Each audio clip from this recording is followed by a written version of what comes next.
Welcome, everybody. This is the Rotary E-Club of Silicon Valley, and every week we bring you the story of people who are making the world better locally, globally, and digitally. This is the kind of thing that we get excited about, especially when it involves innovation, entrepreneurship, and education. And you're going to get a whole boatload of those three cool things over the course of the next half hour. We're part of Rotary International, 1.2 million people around the world, 36,000 clubs. And our focus is called service above self. That's our motto. The idea there is that there's a joy and meaning that come from helping others, and especially when doing so in such a way that makes you go, "Oh my goodness, that's cool." We believe that cool matters, and so if you're curious about finding out more about our particular club, the Rotary E-Club of Silicon Valley, just point your browser to rotary.cool. Thank you. All right, so with that, let's get to the coolness that is today's presentation. Our speaker is Jacob Hanna of Coalfield Development. This is an organization I learned about several years back, got in touch with their founder, and every moment I learned something new about this crowd, the cooler they are. And so it is so exciting to be able to share not only their story, but an update of what Coalfield Development has been up to over the last few years. If you want to learn more about Jacob, feel free to pause the video or the podcast and get to the webpage where you found this and learn through the bio because there's plenty of good info there. With that, I'd like to hand it over to Jacob. Jacob, welcome to the Rotary E-Club of Silicon Valley. The mic is yours. Thank you for having me. Appreciate it. Fun fact, I was actually an honorary member of the Rotary Club of Grant County, Grantsville, Maryland, in Garrett County. So very much western mountainous part of Maryland, and that's while I was studying as an AmeriCorps. So a lot of that has been carried forward with me in this role. I've been with Coalfield Development now coming on close to 7 years. I've been its CEO for a couple of years now. But just started as a coordinator. I'm from West Virginia. I'm a fifth generation West Virginian. Three of those generations mined coal, and that probably would have been my trajectory had the mines not shut down. And so a lot of folks like myself trying to figure out what comes next. What does your community do with all of this pre-existing infrastructure, with all of these hollowed out downtown communities, all these mountaintop removal sites for the coal mining operations. And so we're in a transitional period and trying to figure out what comes next. And that's where Coalfield steps in to help answer some of those opportunities. So with that, I'll share my screen and just sort of jump into what our model looks like. And a title that I think is apt for our approach is Rural is Resilient.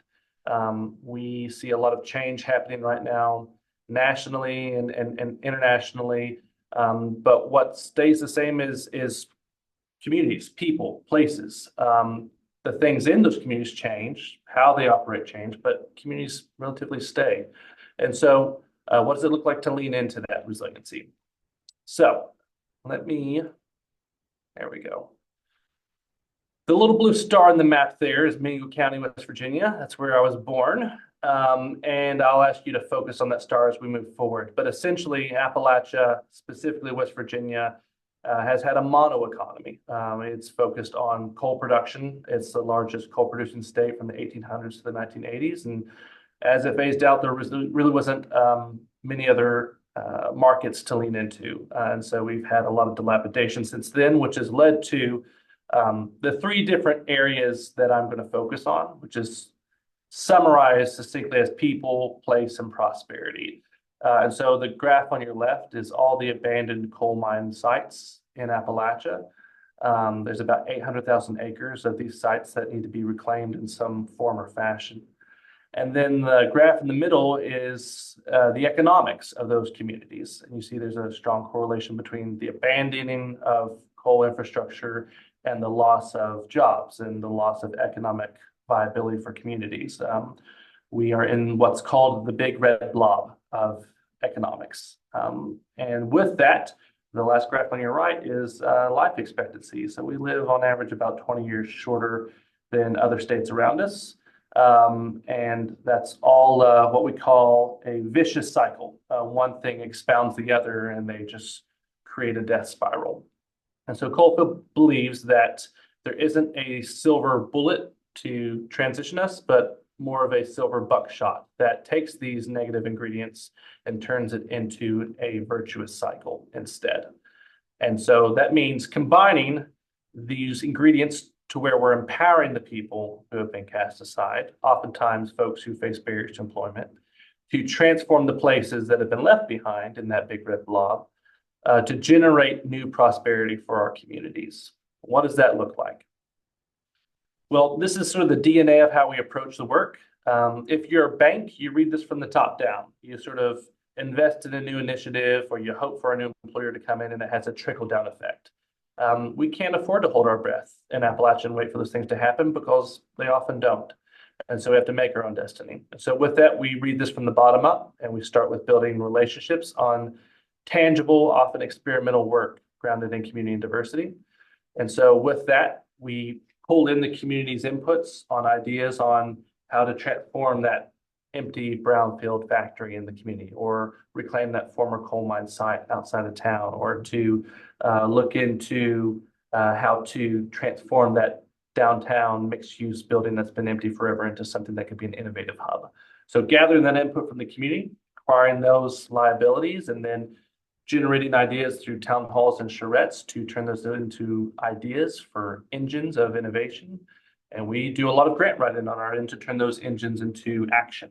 And that's the red section of this graph, where we incubate social enterprises, we incubate nonprofits in those communities to turn those spaces into new opportunities that then employ the community, are started by the community, and then the community is able to be stabilized through a consistent paycheck and a hyper-local opportunity to then be able to pursue higher education opportunities, remove barriers, and then lead to a broader systems change.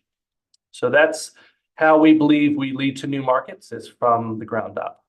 And so with that, we have a very robust workforce development program. It's pretty much our bread and butter.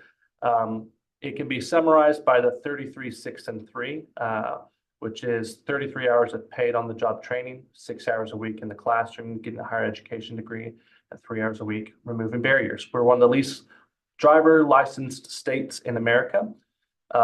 And we have some of the least reliable infrastructure for transportation. So a lot of our folks are just isolated, can't get to the job site. So when we're talking about those 3 hours of barrier removal, it's helping someone go to the DMV, set up a time and a schedule, and allocating funds to pay off a fee to get the driver's license back. So it's not only just saying, here's a good paid job, but also here's a ladder on how to remove those barriers to get to that good paid job. And so it could be as short as a one-day training or as long as a 3-year commitment with us to navigate that workforce development opportunity and attain your higher education degree.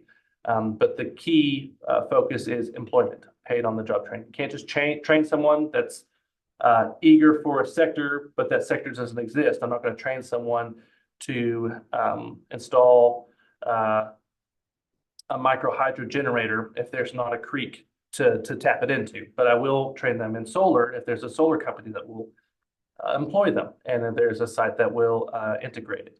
And so it's all about creating the demand and the supply at the same time. And so those folks who are trained are revitalizing those places that you heard me talk about, oftentimes dilapidated but historic buildings in communities or brownfield sites or abandoned mineland sites that lead to new markets and new social enterprises that we're incubating. A lot of it is around our RAPS program, which is an acronym. We love our acronyms. At Coalfield, it stands for Workforce Readiness and Professional Success. It's basically saying, how can we take our toolkit and share it and replicate it with other doers in the region? And so with that, that's some of what this looks like. So these are some of our organizations and enterprises and nonprofits that we've incubated. Some of these are as new as a benefit corp. We've not had one before in our region. That's Solar Holler. It's unionized with the International Brotherhood of Electrical Workers. They've just done their 2,000 solar installation, over 100 employees. And it could be as local as a nonprofit that's just focused on their community, or around light manufacturing or woodworking, or tourism. And so it's all about building the capacity in the region to pull down funding. And to date, we've created about 1,000 jobs, just over 1,000 jobs in the region. We've attracted about $178 million to the region through different federal and philanthropic sources. We've revitalized about 265,000 square feet of former dilapidated property.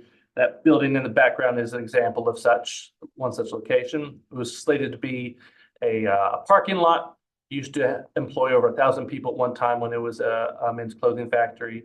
And now it is our headquarters. It's got the state's largest nonprofit-based solar array on the roof that offsets our costs. It houses multiple enterprises, trains community members all day long, and it is one of 12 sites similar to it in that big red blob that is trying to establish a beachhead of innovation in communities. And that has contributed to about 3,800 people trained, 91 businesses supported or incubated, and about 12 partners and communities replicating our model, and is currently being dispersed through a partnership through the World Bank as well, being replicated in communities like Poland, Germany, South Africa, Macedonia, and Shanxi, China, where all these other communities are trying to figure out what comes after this extractive economy. How do we sort of prepare for a decline in a model economy? And so in ways, we're very much like the canary in the coal mine, because we are the canary in the coal mine. We're trying to figure out how can other folks learn from what we've been through down this road, and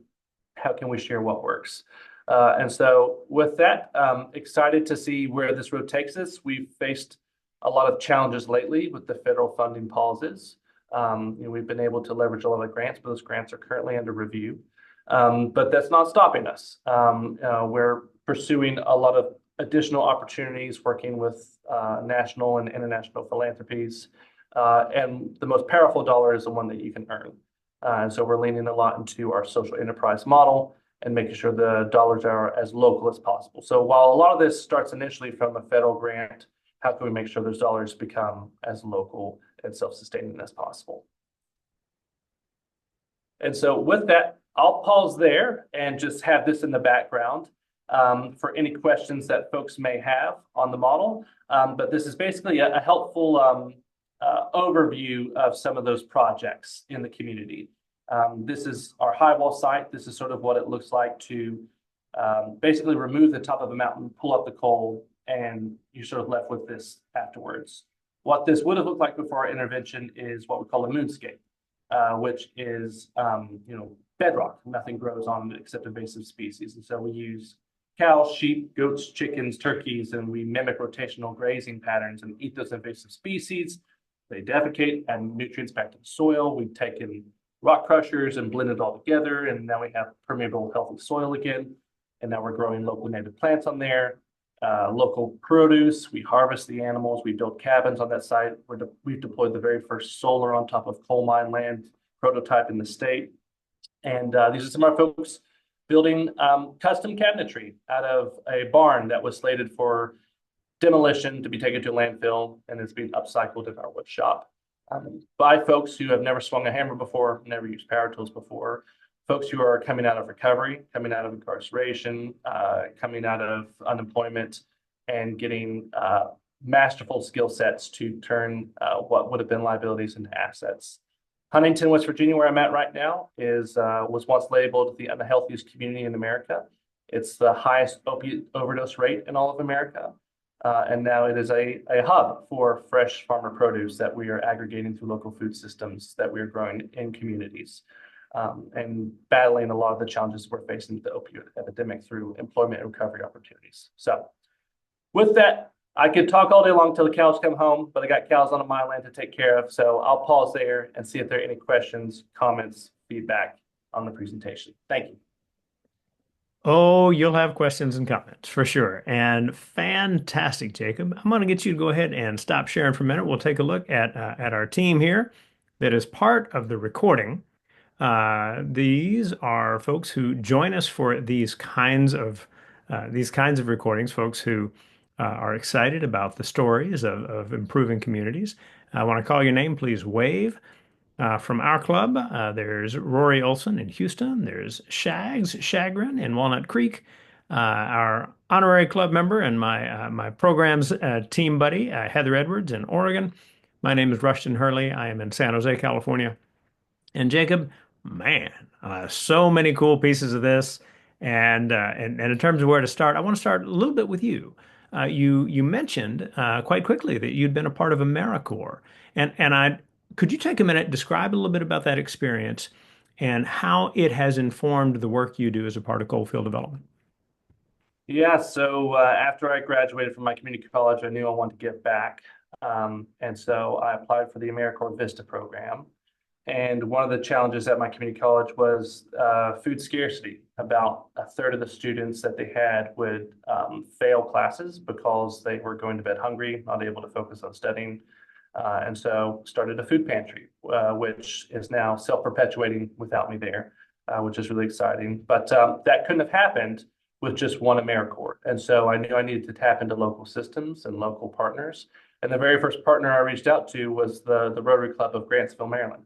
And so they made me an honorary member and provided funding and networks to food banks that then would distribute food to our food pantry. And it really sort of showed a testament to a collective impact approach. I think oftentimes growing up in Appalachia, you have a scarcity mindset. It's sort of like everyone out for themselves, but it doesn't have to be that way. And in fact, we can have more if we work together. Along the way, you met Brandon Dennison. Tell us a little bit about him and how his vision of what might be possible persuaded you that you should join Coalfield Development.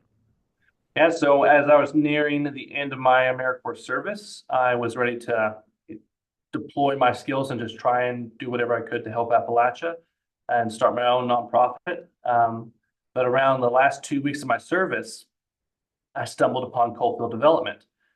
Brandon Dennison had founded it 15 years ago and was operating it then. And so I reached out to him and I said, listen, I know you don't have a position for me. I know there's not a job opening for someone with a background in triple bottom line sustainability, but I'll do whatever it takes to serve and work with you. I'll volunteer if I need to, but you're doing what I want to be doing. And so tell me how to use me. And so he was like, all right, let's give it a try. We'll try and craft a position. We'll see where it goes. And fast forward to today, he and I are working side by side still. He's still on our board and working closely with us. But he has transitioned into an executive president role, helping with fundraising and strategy. And now I'm stepping into the CEO role as of January of last year. Well, a good team makes an awfully big difference. That's how we understand great things happening in Rotary. It's how a good organization like Coalfield Development works, and how any good company would work. Um, so, in looking at the different programs you do, you mentioned that there are programs that take place over the course of a day, a training, or over 3 years. How much of your work focuses on the short-term programs, and do you have different sets of metrics for how they work compared to the longer-term ones? Sure. It could sort of almost be overly simplified by quantity versus quantity. We reach a lot of folks with sort of the one-day training, and a lot of times those are folks who are not looking to pivot out of their employment, but looking to enhance their employment. And a good example would be farmers.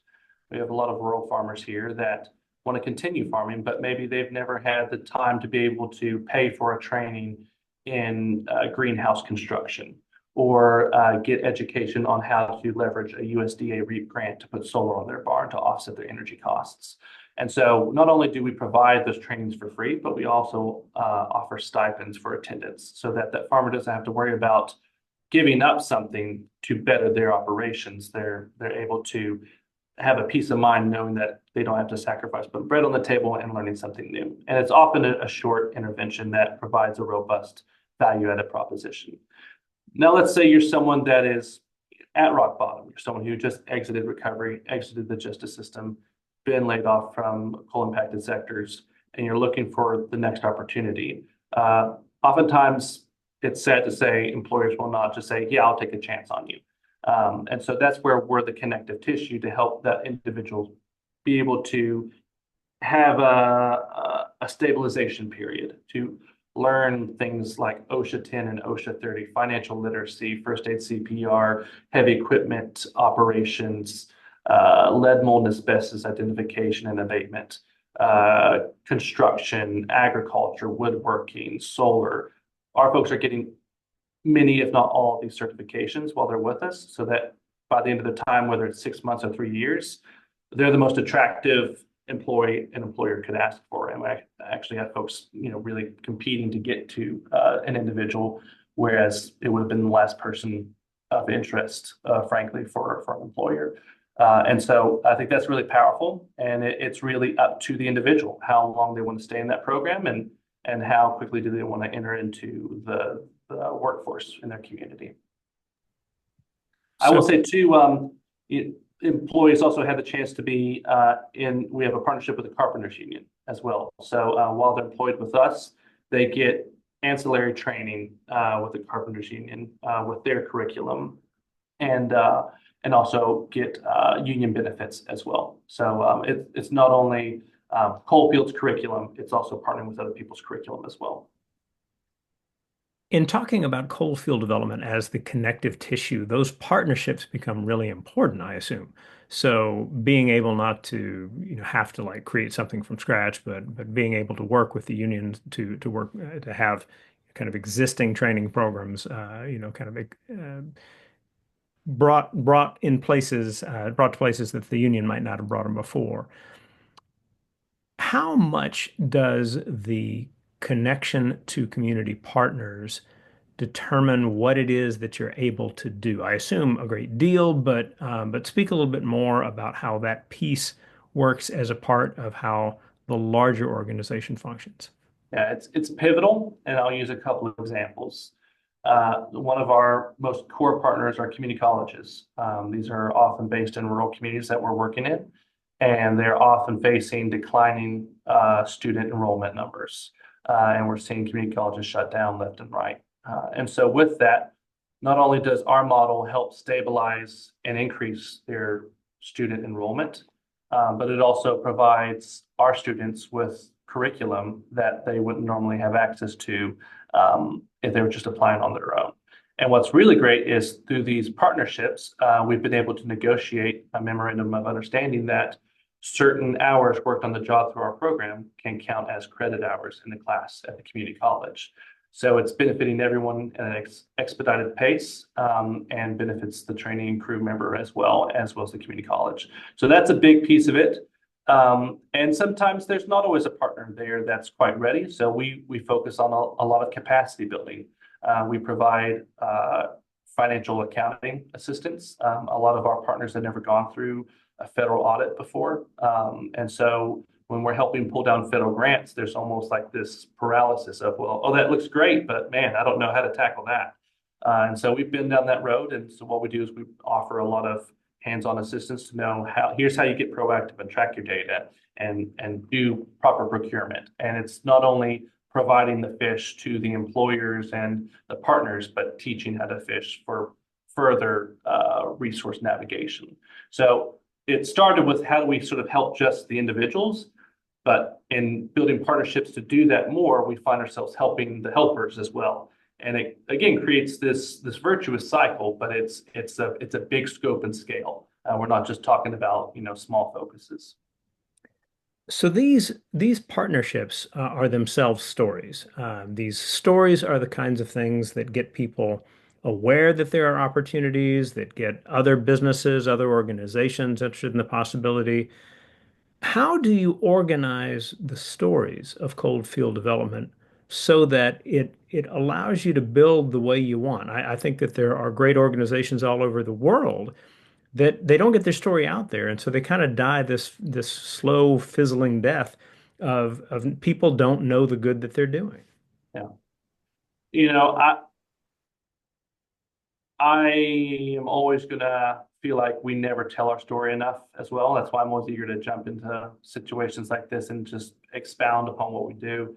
But I think what helps us is a couple of things.